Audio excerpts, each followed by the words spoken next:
When you grow your relationships, you'll grow your transactions. And in growing your relationships, it's really about taking care of the people who are seeking your service, taking care of those people at the highest possible level, and you're going to be all right. You really are, because they're going to refer other people to you. I can't say that enough. Well, hello there. Happy day to you. I am Julia Lachey, and this is the Color of Money podcast. I am joined, of course, by my co-host, Emerick Peace. We're missing a couple of our other hosts. We're missing Daniel Dixon and Bo Menkiti today, but that's all right. I think Uncle Emerick and I can hold it down for the day. If you can see me, I'm wearing what do you call these things from Hawaii? A lei. Yeah. A lei? Okay. I'm wearing a lei. This is my personal invitation to Hawaii. Someone came today and brought me a lei from Hawaii. When I put it on, I was like, "Oh, this is real." I'm wearing it all day. I'm gonna sport it all day. So if you can see me, that's my attire today. I didn't say that right, Julia. It's called lei. That's what I said. Lei. No, not a lei. It's just lei. Yeah, but I can't say I'm wearing lei. I have to say I'm wearing a lei, right? Yes. Yeah. Okay. Friends, listen, we got a special guest with us. As you all know, Emerick Peace is an OP, operating principal of a market center that is predominantly Black-owned. 600 agents approximately in your market center. Yeah. Emerick, is that correct? That's right. And who we have with us today is none other than his better half. The person who actually runs there's somebody who owns it, and then somebody who actually does the work. There's somebody who runs it. and we have with us Pat. Pat is the actual team leader of said market center. And Pat's role is to oversee all of those agents, all 600 of those agents. So today, on our wealth building conversation, we're going to be focusing on homeownership and what realtors do, really. And when I say what realtors do, this particular podcast is calling Buyer Representation for Black Home Buyers. And the reason we're having this conversation is because, one, if you are not a realtor, we want you to understand the value and the purpose of using a buyer's agent. Two, if you are a real estate agent, then you know that buyer representation is a big conversation right now because there was recently a lawsuit filed. As a result of that lawsuit, there was a settlement. And as a result of that settlement, it is now impacting how buyers' agents might be paid. So the nature of this conversation today is twofold. Understanding the value of a buyer representative, or a buyer's agent, you could call it, for buyer's agents, understanding the potential disproportionate impact that this lawsuit and this settlement might have. So, Pat, welcome to the Color of Money podcast. Glad to have you. Well, thank you so much for having me. And I just have to make a tiny clarification.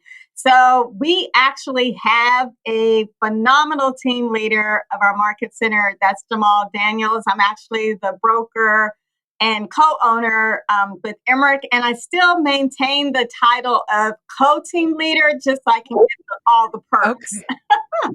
That's actually not a small modification. That's a big deal. So I'm glad you clarified that. You are the broker, which oversees the licenses of the 600 said individuals and the co-owner of this wonderful franchise that you all have. That's a big correction. So thank you for correcting that. Since we're making corrections, okay. I want to say my co-host, Julia Lachey, is now an operating partner herself. Indeed, this is true. In Minneapolis. Congratulations. Thank you. Welcome to the club. Appreciate it. So excited for you because you are one of the few, and I'll say it, Black women that are in that role. And you're actually one of the few women in that role. And nothing else said beyond nothing else. I'm excited about the possibility of Minnesota with you at the helm.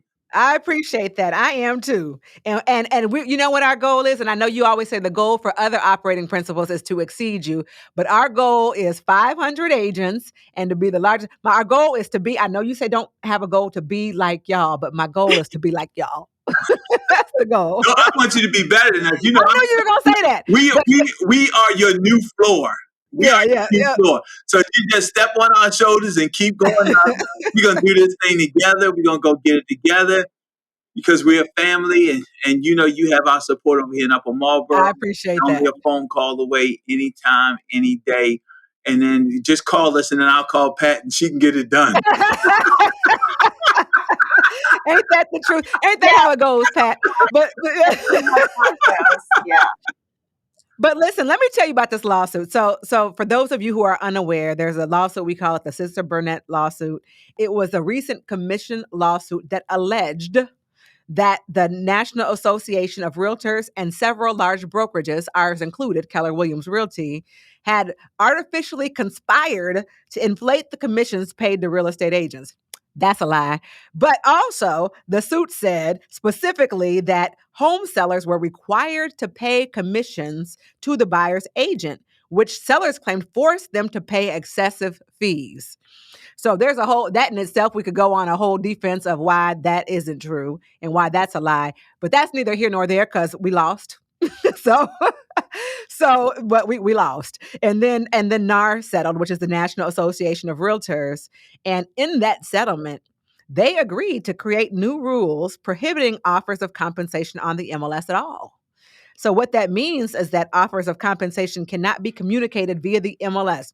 They can only be communicated through off MLS negotiations or your personal website or something else. They also created some additional rules that required buyers to enter into a written agreement with their real estate agent before we can even show you a house. Which, by the way, most of us have always been having buyer agreements in the first place. I kind of like the fact that now we can say it was because of the lawsuit, you have to enter into one before I start running around showing you houses that that you might not buy. But that's all part of it. The information in here is plentiful. But what that means, however, is that the way that buyers agents are going to be compensated may potentially and largely in part be from the buyer. And that presents a different conversation for us, particularly in the Black community, where we already have a large disparity in home ownership. Specifically speaking, for my team, for example, we help a lot of first-time home buyers. We actually help a lot of first-generation home buyers. We actually have a grant that we're using right now for first-generation home buyers in Minnesota because there are so many that have never had anyone in their lineage own a home. And so we use down payment assistance and things of that nature. Adding on top of it, asking the buyer to also pay us, which just to clarify, we always had a written agreement that said the buyer owes us the commission unless we get it from the seller's agent, which we almost always did. In this scenario, that may become more difficult and the buyers may be asked to pay their agent directly. So the nature of this conversation, especially for you all, since you have so many agents and they're Black, how this may disproportionately affect Black home buyers. So that's the whole, I laid it all out. Pat, what you think about all of this? It's interesting times that we're in. We definitely here in our county, Prince George's County, Maryland, we're in a unique type of situation where Black people are the majority in the county. So most of the buyers and sellers that we work with just happen to be Black for the most part. But we also are licensed in Northern Virginia, DC, and so we represent all walks of life. But as far as the lawsuit and the agreement that NAR has entered into, I just want to make sure, first of all, that everybody understands that the agreement has not been approved by the court. Until then, everything that we discuss, we're having discussion. We're pretty sure that the court will approve it because the plaintiffs and the defendants have gotten together and they've made this arrangement. This will definitely, if buyers, especially buyers of color, are going to have to come up with additional money, there are going to be many of them that either will not be able to be in the game of home ownership, or they will not be represented because they won't have the means to pay. I'm hopeful that the conversations that are being had now with Fannie Mae and Freddie Mac, they'll be able to come up with some solutions where either those funds, in the case of the seller not paying the buyer's agent, they'll be able to have some creative financing options to be included. Not that that's a great answer to the issue, however, it would be an option. And then also, Julia, we have to remember that a large portion of VA buyers are Black.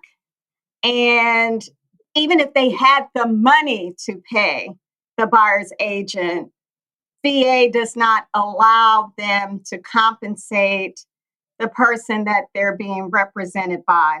There are lobbyists that are out there now that are, sending letters to the VA administration. I know that most all of the associations that represent a large population of people of color, such as NAREB, their lobbyists and advocates are out there on the ground, just making sure that the people that can have some influence on freeing up some money and becoming more innovative in our approach to how we're going to deal with what could be very catastrophic for people of color, Black people in particular, if they do not have that opportunity to be represented because they don't have the financial means to do so. So you talk about, as far as Black people, we're the lowest percentage of homeowners across the board. We're at the bottom of the pack.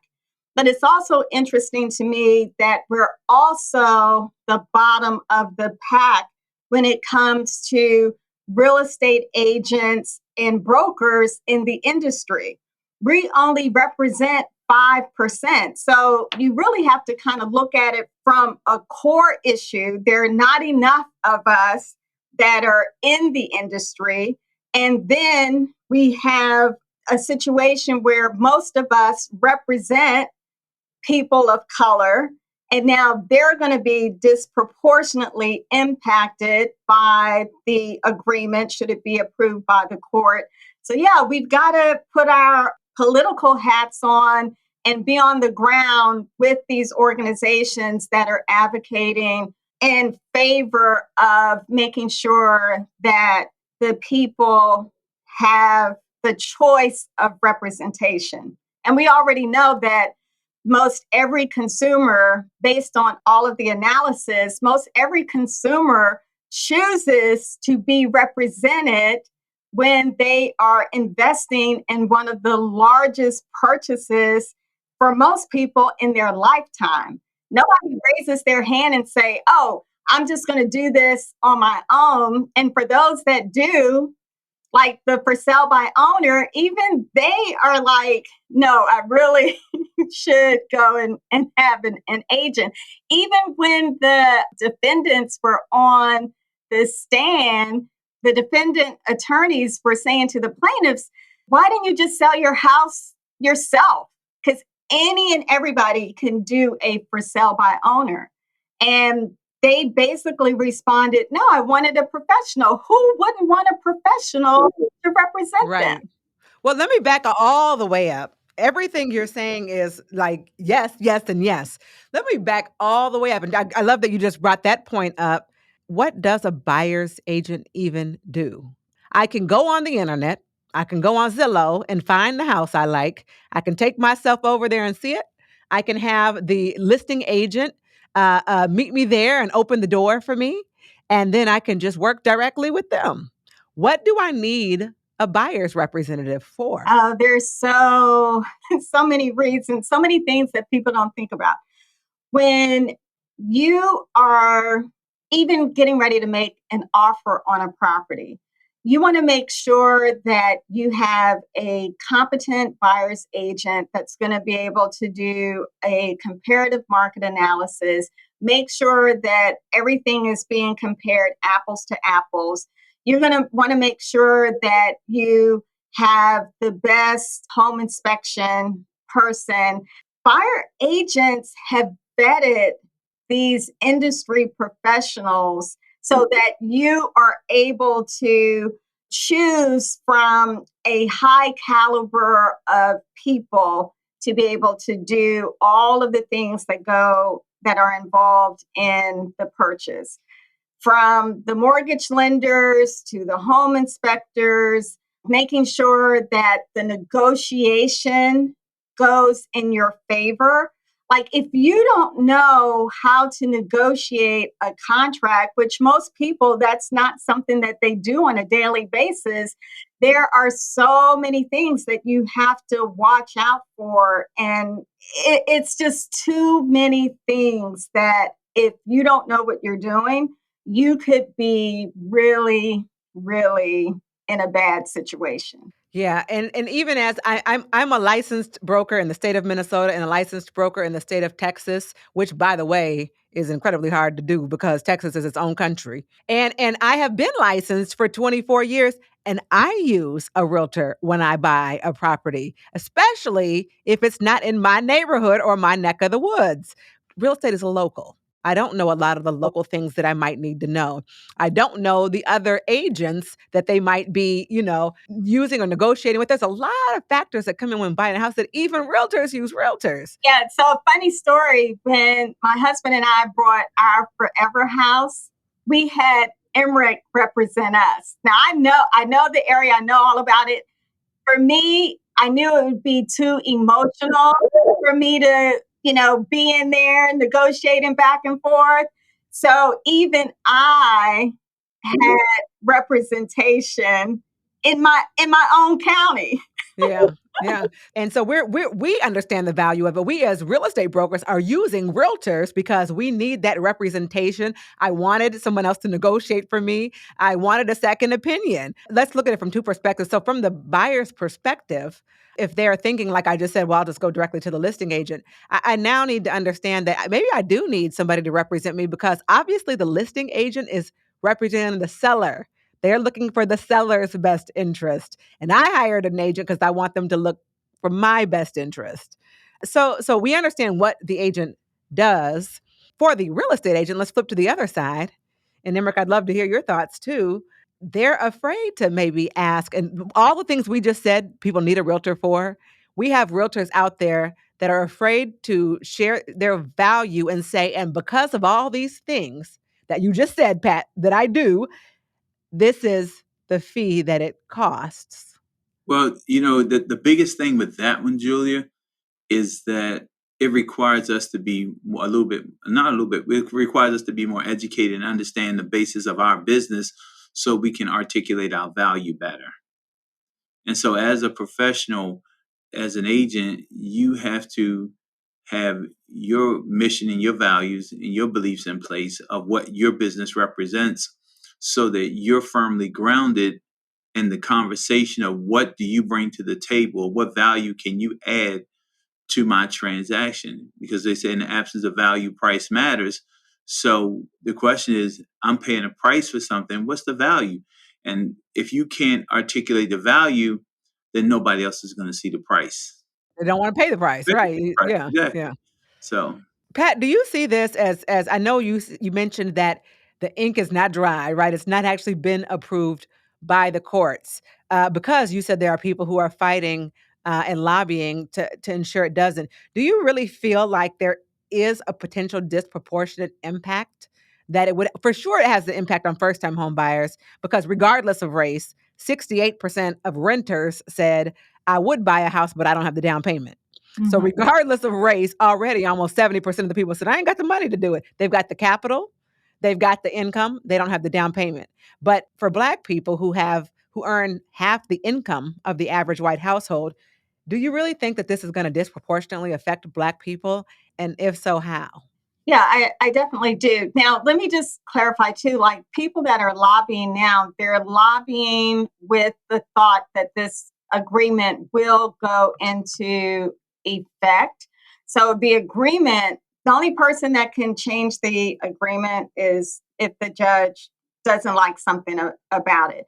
People are just being proactive on, how can we make sure that people can still have representation? And definitely, yes, Black people will be disproportionately impacted because of the things that you're saying, because there's already an income disparity. When you look at debt to income ratios, Black people generally are denied loans on a much higher scale because of debt to income, mostly because we bear the burden in a much higher percentage of student loan debt that's absolutely drowning people, preventing them from being able to purchase homes. Just, we don't have generally the parents that can say, here, baby, here's $75,000. Go get your house. So all of those things, definitely. You said 75,000. They don't even have, hey, baby, how about $7,500? Let alone $75,000. Shoot, can I get $750? $750. Can you find me the money for the home inspection? Right. But so it is going to impact it. And here's my other concern. Any changes or the potential changes in this in commission structures, because we'll see some form of changes in commission structures. My concern is that it's going to influence the level of service or attention that buyers get. In real estate, we kill what we eat. If I'm not going to get paid the amount that I used to get paid to do this, how much time am I really going to spend and invest in these buyers? And that's my concern. I'm concerned that it might change the level of service buyers get or reduce the resources that buyers agents are willing to provide or can provide for them, or even the incentive to work with buyers that can't pay for their own buyer representation. I don't want somebody to say, I don't want to work with those people because they don't have no money to pay me anyway. Well, Julie, that's a point, and that's something that we have to really take a look at as professionals. The quality is in the quantity. It may come to a place where we just have to work with more people in order to have our desired outcome. On the other end of that, right, as a professional and understanding our business, we may have to take a look at this differently, because whenever you're working with one client, you're not just working with one client. You really work with 4 to 5 clients at one time. You just don't know it. That one client is worth 3 to 4 referrals.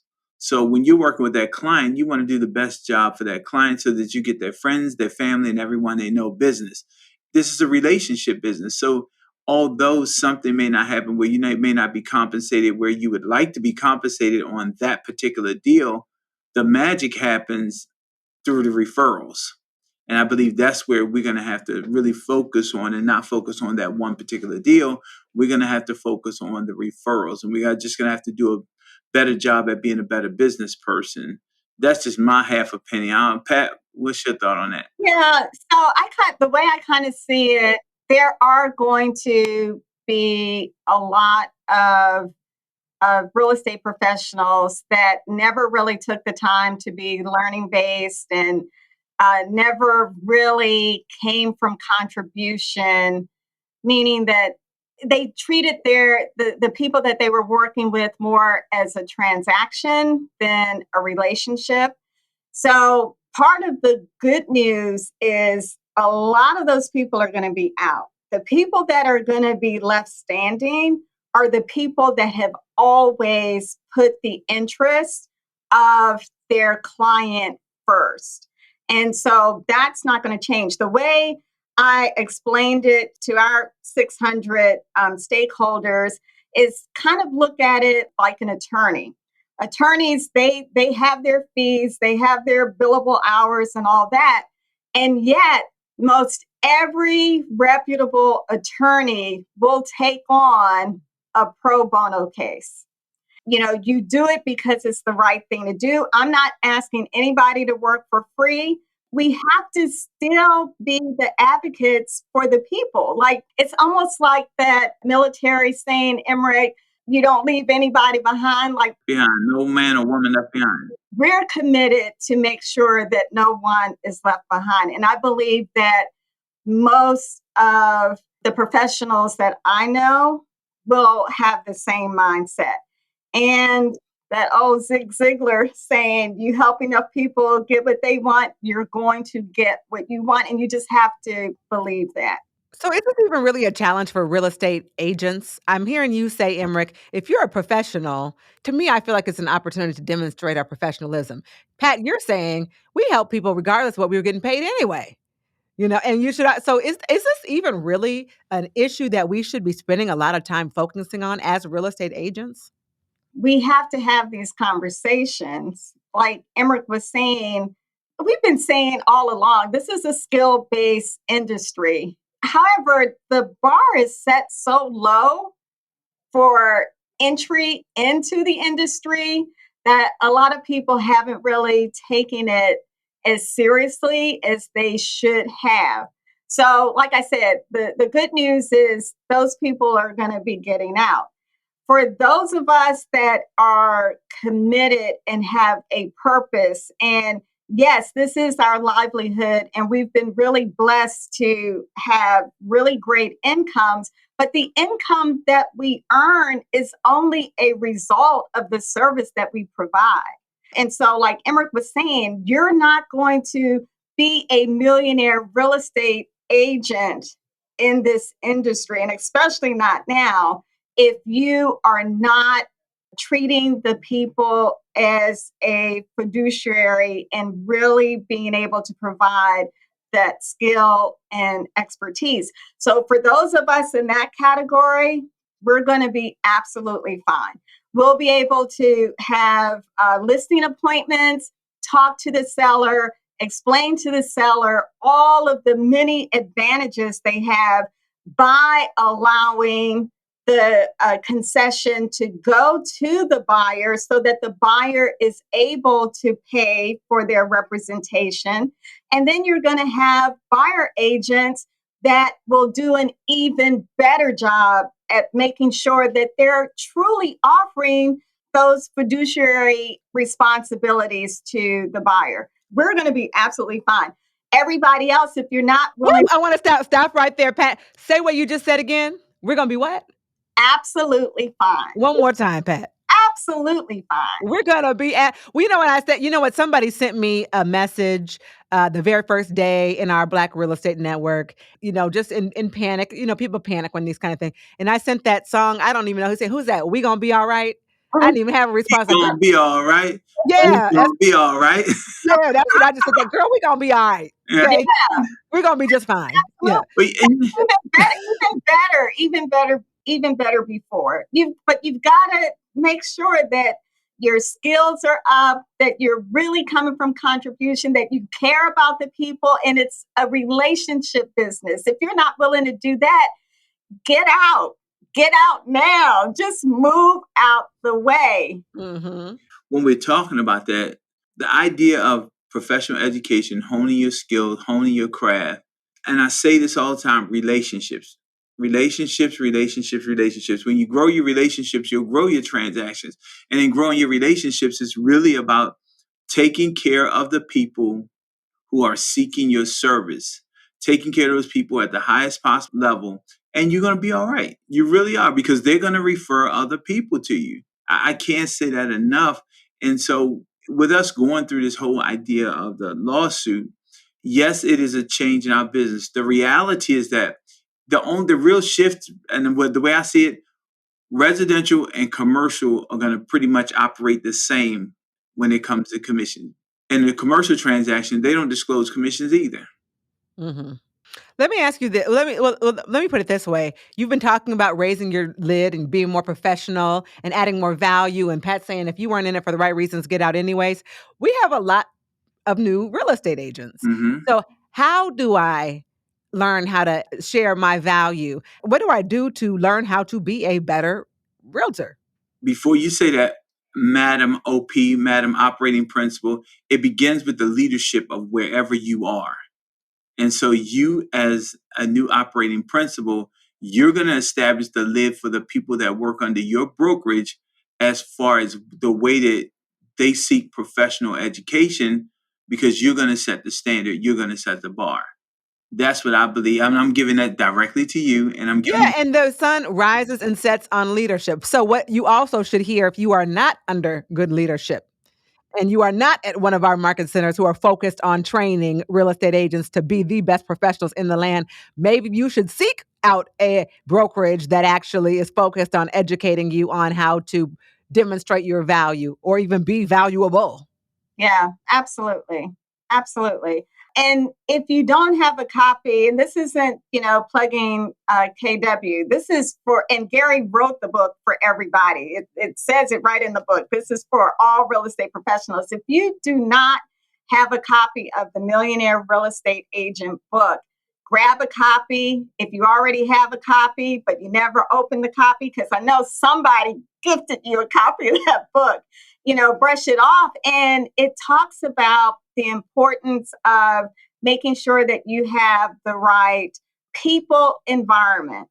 And that's what Julia and Emmerich are saying now, that who you are in business with really matters. And if you're a real estate professional and you're going to your leadership and they're acting like it's all gloom and doom and they have no answer for you as far as education or how to articulate your value, what is it that you even do to provide service, then, like Julia said, you should definitely, just be very investigative about where you are and who you're with. A few things that I would recommend: that if you are a real estate agent listening to this podcast episode today, there's a few things you can do. Right now, I'm on a presidential task force with NARAB, the National Association of Real Estate Brokers, who are identifying and investigating ways in which this may disproportionately affect Black home ownership. As such, the National Association of Real Estate Brokers, which is the Black Association, is creating a short course content for real estate agents to take to understand how to demonstrate your value. They're also creating a small short class for the consumers about the value of using a real estate agent. The National Association of Realtors has an ABR course, Accredited Buyer Representative, to learn how to be a really good representative to the buyers. There's all of those. We have a Value Squared course. The ABR, they're offering it for no free charge. It's it's a $295 course typically. So any member of NAR right now can take that course absolutely free. Yep, you take it online for free. There's a lot of places you can learn to increase your education so that you can adequately demonstrate your value as a buyer's agent. And I would have zero problem telling a buyer, and for these services, this is my fee. And we'll figure out how to pay it. On the other side, again, the whole point of this conversation was the populations in which we serve. Do they have the money to pay it if the seller's agent isn't going to pay it? All I can say about that, this is my 2 cents. We are creative people. Mm-hmm. We have been creative exactly since the day that we know how to be creative. Get creative. Yeah. Okay? Figure it out. Right. And at the end of the day, representation is not an option if you really want to be honest. There you go. Because again, the largest purchase that you're probably going to make in your lifetime, and there are no do-overs. There are no do-overs. So you want to make sure that your client has the best representation. The client wants to make sure that they have the best representation. And, good advice doesn't cost you, it pays you. So it's not an expense, it's an investment. That's the key that we have to be able to drive home with the value. Say that again, Emmerich. Good advice. Say that quote again. Good advice doesn't cost you, it pays you. All right. Yeah. Right? You don't want to be on the other end of that expense. It's not an expense, it's an investment. And we have to take a look at it that way, is that professional representation is an investment in the future of my home purchase. That's right. Yeah. Well, Miss Pat, I sure thank you for joining us today. I would love if you could share one thing with our listeners that they should know about buyer representation specifically as it relates to Black homeownership. Sit down with the people, be transparent, make sure that you have the conversation. I mean, that's kind of what this whole lawsuit, it's not that we were doing anything wrong. We just, evidently the consumer just didn't understand it. We didn't explain it well enough. So sit down, have those conversations. You meet with a seller and you have the listing presentation and you go over everything and, they sign the agreement. We have to just start treating the buyers in the same way that we have been treating the sellers. Sit down, don't skip any of the steps. Make sure. Oh, wait, I'm sorry. Say that again. You said that the buyer's agents should sit down with the buyer and do Yeah, are you talking about a buyer it's consultation? funny you said that. I was just about to say it. But I just want to say one more thing. Go ahead. With buyer consultation, you also make sure that when they're looking at properties and they're getting ready to make an offer, you, as their buyer's agent, need to be able to prepare a buyer cost estimate sheet, just like you prepare the closing net sheet for the seller. And you have to stop talking about that's not your job. It is your job. It's your job to do everything you can to represent the best interests of that buyer. Yeah, and I was just going to say, and along that same vein, I believe that we've gotten into this whole microwave thing of microwave presentations. How soon can I get in and out of that house for a listing, or how soon can I get in or out of any buyer consultation? I just want to get to the good part where I talk about where I'm getting paid. We're just going to have to take a little more time to really explain and have a conversation with that client so that they fully understand the benefits and the value that you bring to the transaction and the value of having you in their transaction.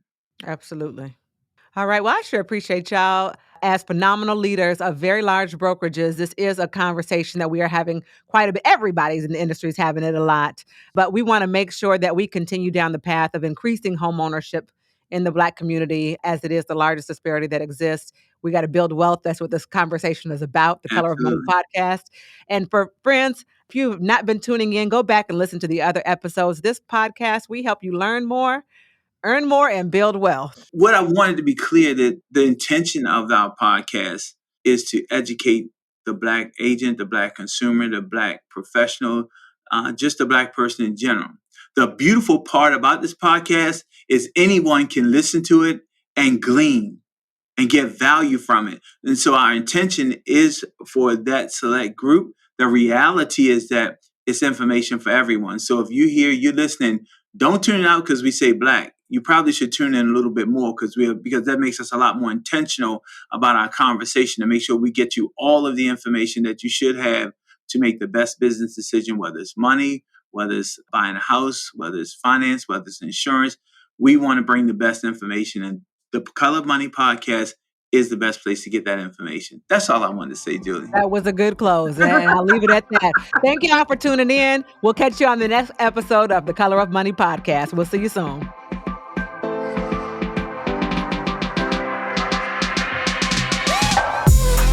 Follow the Color of Money podcast today and get notified when new episodes are released weekly.